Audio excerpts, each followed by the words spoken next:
Welcome to Seattle, Washington, in the Pacific Northwest, a haven for hundreds of birds and mammal species. Today, Peter and I are visiting a local animal rescue organization, the Progressive Animal Welfare Society, also known as PAWS. They're located about 15 miles north of downtown Seattle, where they've been treating injured wildlife for over 40 years. In that time, they've cared for over 140,000 wild animals. The PAWS Wildlife Center is an emergency hospital, but also a rehabilitation facility. We care for animals of all kinds, in particular, wild animals. Here, everyday folks, called finders by the PAWS staff, can bring an injured or orphaned or sick wild animal. Hi there. Hi, how are you? Hi, doing okay. What do you have? Evidently, I have a hermit thrush. I found a songbird of some sort. Can I take a peek? Yes. Oh, look. We share our urban neighborhoods with raccoons, possums, squirrels, raptors. We rehabilitate them and put them back in the wild where they belong. It's amazing what something like this can entangle an animal. There we go. Inside the trauma center, it's a flurry of activity where dozens of animals are currently in the center's care.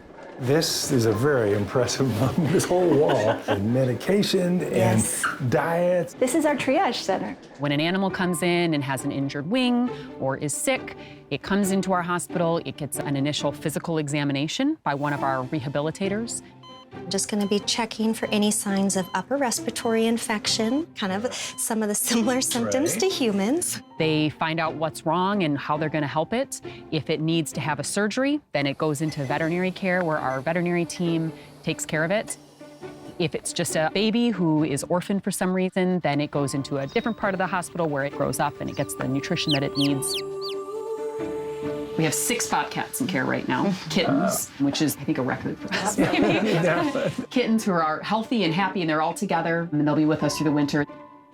And then we have a whole outdoor area where we have bigger enclosures where these animals learn how to fly. They get to practice climbing and foraging and doing all the things that they need to do to be successful in the wild. And then from there, they're evaluated for release, and when they're ready to go, they get to go back home. I'm just checking for body condition, looking at the pectoral mass. Now we're just going to get a quick weight on him to better. This looks like a lunch bag, but it's actually a medical tool. Wow, look at that.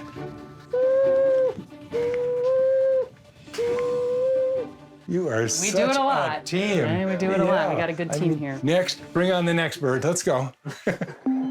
PAWS star patient is a nearly full adult bald eagle. She's been in rehab at the center for about 2 months. This majestic national bird fell prey to an act of mindless cruelty. She presented to us actually July 5th, and she had a wing injury. And so you can see here, okay, and you see these bright white bits? Right. This is metal. Metal as in a projectile, as in a gunshot. We Who would shoot an eagle? I know, and on the 4th of July, no less. Oh, that's terrible. To limit her exposure to people, the PAWS staff monitors this eagle's progress primarily using remote video. So this is when the bird was first moved into our flight enclosure. And so at this point, her wing is not immobilized, and she has the ability to fly if she wants to. We can see that there's an asymmetry in the use of her wings. They're not both extending the same way, and that's because that shoulder is still healing. We decided to start doing physical therapy under anesthesia. We went at it pretty aggressively. We were doing it 3 times a week for a couple of weeks and seeing a lot of improvement. 3 times a week, you physically would palpate her wings and exercise, help her with wing therapy. Yes, wow. Yes. Then we started to see her making those perches, right? So she all of a sudden could start making shorter flights, maintaining elevation, then she could make longer flights. And the real decision about is she ready to go is can she fly from the ground, from a standing position, all the way up to the top of the enclosure. How long has she been in the flight pen? At this point, she's been in the flight pen for probably about 2 months. So she's been conditioning for quite a while, but it took some time to get her to the point where we really felt confident with her flight.